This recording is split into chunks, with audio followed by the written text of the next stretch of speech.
यह कहानी है एक 30 साल के नागा साधु की, जो अयोध्या के हनुमानगढ़ी मंदिर से उठता है और बतौर वकील सुप्रीम कोर्ट में आकर बैठ जाता है। राम मंदिर का केस लड़ता है और जीत जाता है। एक नारा देता है कि अयोध्या तो अभी झांकी है, मथुरा और काशी बाकी है। नमस्कार दोस्तों, मैं सर्वेश मिश्रा और आप देख रहे हैं द सर्वेश मिश्रा शो।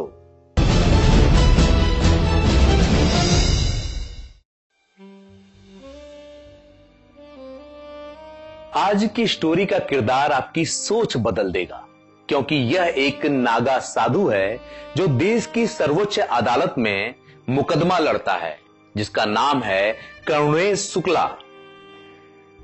वैसे तो नागा साधु का नाम जहन में आते ही कुछ तस्वीर उभर आती है, कुछ नंग धड़ंग लोगों की जो भूत भभूत लगाए हुए सड़कों पर आपको घूमते मिल जाते हैं। या फिर आप लोग सोचते होंगे यह तो भगौड़े हैं जो जिम्मेदारियों के डर से शायद घर छोड़कर भाग गए होंगे या फिर अशिक्षित होंगे। ऐसा ही लोग नागा साधुओं के बारे में अपनी राय बना लेते हैं। वैसे मैं आपको बता दूं कि नागाओं का इतिहास रहा है। वह स्वावलंबी होने के साथ ही शुरू से युद्ध कला में माहिर होते हैं, और जब जब देश पर संकट आया है तो इन्होंने पहली कतार में खड़ा होकर के देश के लिए बलिदान दिया है। सनातन के इन सिपाहियों की गौरव गाथा का साक्ष्य आपको इतिहास में देखने को मिल जाएगा। कुछ लोग कहते हैं कि साधु संत लोग, नागा साधु अब बचपन में घर परिवार त्याग देते हैं, पढ़े लिखे नहीं होते हैं। तो कहीं ना कहीं एक संदेश उन लोगों के लिए है कि जिस तरीके से मैंने भी एक नागा साधु परंपरा से होने के बावजूद भी माननीय सर्वोच्च न्यायालय में प्रैक्टिस कर रहा हूं, तो उन लोगों के लिए एक जवाब है मेरा कि देखिए किस तरीके से एक सनातनी जब संकल्प लेता है तो ऐसे उच्च पदों पे पहुंच के भी दिखाता है। दरअसल आज से 30 साल पहले उत्तर प्रदेश के बस्ती जिले के एक छोटे से गांव के ब्राह्मण परिवार में एक लड़के का जन्म होता है, जिसके जन्म के बाद परिवार के लोग उसे अयोध्या के हनुमानगढ़ी मंदिर में दान दे देते हैं। और यही अयोध्या प्रभु राम की नगरी करुणेश शुक्ला की कर्मभूमि बनती है। करुणेश शुक्ला के बचपन की शिक्षा दीक्षा सरस्वती शिशु मंदिर में हुई, जिसकी वजह से बाल्यकालीन में ही संघ के सक्रिय स्वयंसेवक और उसी समय से संघ के बड़े प्रचारकों के करीबी रहे, जहां पर रहकर करुणेश ने सिद्ध पीठ हनुमानगढ़ी से दीक्षा प्राप्त करके मंदिर की सेवा तथा अपने गुरु चरणों की सेवा में तल्लीन रहे। और यहीं पर ब्रह्मचारी के रूप में रहते हुए रामचरितमानस ग्रंथ पर 3 वर्षों तक श्री राम मंगल दास जी महाराज से गहन अध्ययन किया।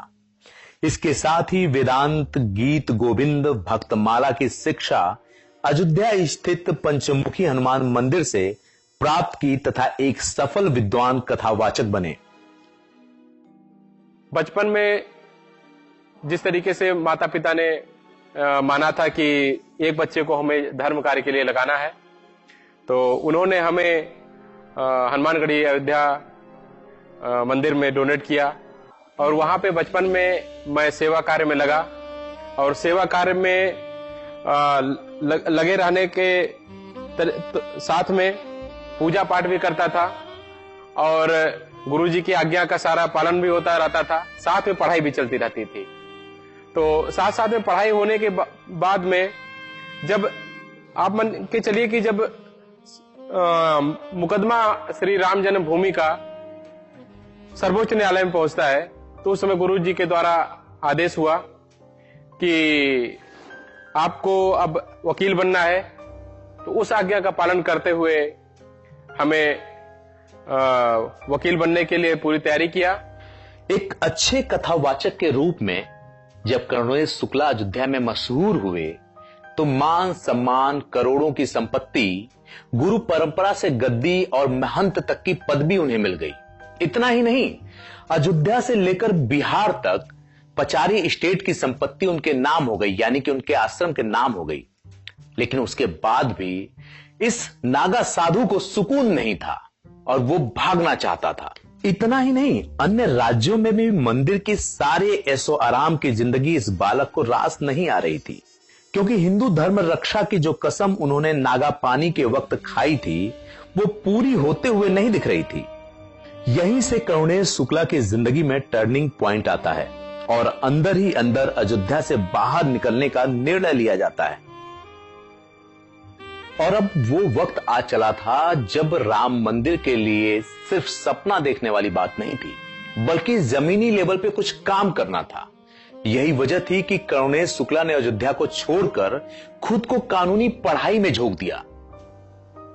2015 में एक वकील के तौर पे अपने आप को मैंने उत्तर प्रदेश बार काउंसिल में रजिस्टर्ड कराया और इसी दौरान निचली अदालतों से लेकर के उच्च न्यायालय, फिर सर्वोच्च न्यायालय, माने सर्वोच्च न्यायालय में पहुंचा जहां पे भगवान श्री राम का केस चल रहा था। और जीवन का सौभाग्य देखिए कि मेरे कानूनी जो मतलब जो पहलू होता है, जो पहला केस था हमारे जीवन का, श्री राम भगवान का केस था और राम जन्मभूमि के लिए लड़ाई लड़ा। उसके बाद में एक बहुत बड़ा सौभाग्य अभी चल रहा है, जो श्री कृष्ण लला विराजमान है वहां पे मथुरा में, उस केस के लिए भी मुख्य याचिका करता हूं।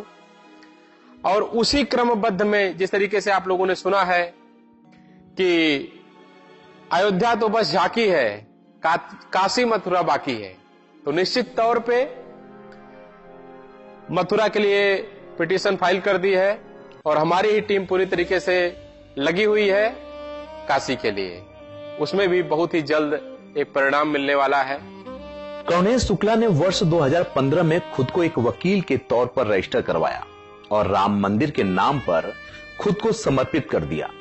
जैसा कि हम सभी जानते हैं कि राम मंदिर देश के 100 करोड़ हिंदुओं की आस्था से जुड़ा है और करुणेश के लिए हिंदुओं का आत्मसम्मान देश की शान है। नतीजा ये हुआ कि न सिर्फ राम मंदिर मामले में जीत मिली, बल्कि राम मंदिर का काम भी शुरू हो गया और करुणेश शुक्ला मीडिया में छा गए। तब लोगों को पता चला कि एक नागा साधु भी सुप्रीम कोर्ट में वकील बनकर बैठता है। एक तरफ करुणेश शुक्ला मीडिया में मशहूर हो रहे थे, वहीं दूसरी तरफ इस्लामिक कट्टरपंथियों के निशाने पे आ रहे थे। लोग करुणेश शुक्ला के बारे में सर्च करने लगे और उन्हें धमकियां मिलने लगी। करुणेश शुक्ला के खिलाफ इस्लामिक कट्टरपंथी अक्सर जहर उगलते रहते हैं, उन्हें जान से मारने की धमकी देते हैं। इसी बीच एक मुस्लिम युवक ने करुणेश शुक्ला का सिर काटने की धमकी दी। यूट्यूब चैनल पर अपलोड वीडियो में कमेंट कर तारीखे खिलाफत इंडिया के नाम से यूजर ने करुणेश शुक्ला के सर काटने की धमकी दे दी। उसने कमेंट में लिखा, तेरा अंजाम बुरा होगा, इंशाअल्लाह तेरा सर काट कर सुप्रीम कोर्ट ले जाऊंगा। जिस तरीके से माननीय सर्वोच्च न्यायालय में मैंने कुरान की असंवैधानिक 24 आयतों को मैंने चैलेंज किया था, तो बहुत सारे लोगों ने मुझे सर कलम करने की धमकी दी। उससे घबराने की जरूरत नहीं है, ना तो मैं कभी जीवन में घबराया हूं। मतलब और भी कई सारी असंवैधानिक चीजें जिस तरीके से संविधान में जोड़ी गई, सेकुलर और सोशलिस्ट वर्ड, वो इमरजेंसी के टाइम में कांग्रेस की जो एक बहुत बड़ी नेता थी इंदिरा गांधी जी ने उन्होंने जोड़ा था, उसको भी माननीय सर्वोच्च न्यायालय में सेकुलर और सोशलिस्ट वर्ड को हटाने के लिए हमने चैलेंज किया है, जो काफी बड़ा केस अपने आप में है।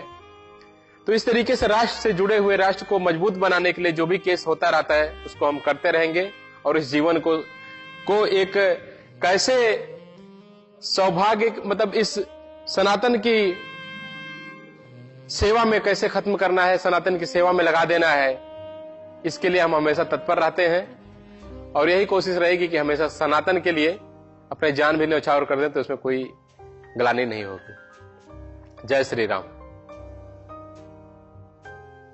इतना ही नहीं, करुणेश शुक्ला ने गन्ना किसानों के लिए एक मशीन का आविष्कार भी किया, जिससे गन्ना किसानों को गन्ने की खेती में काफी मदद मिलेगी। इसके साथ ही उन्होंने मिशन ह्यूमैनिटी नाम से एक एनजीओ का गठन भी किया, जो पूरे देश में फैला हुआ है। और वहीं जहां करुणेश शुक्ला के एनजीओ से हजारों लोग जुड़े हैं, तो हजारों लोग जुड़ते जा रहे हैं। सनातन के सिपाहियों के लिए करुणेश शुक्ला एक मिसाल बन गए हैं। करुणेश शुक्ला का मानना है कि वो एक मानवतावादी इंसान हैं और विकासवाद में विश्वास रखते हैं।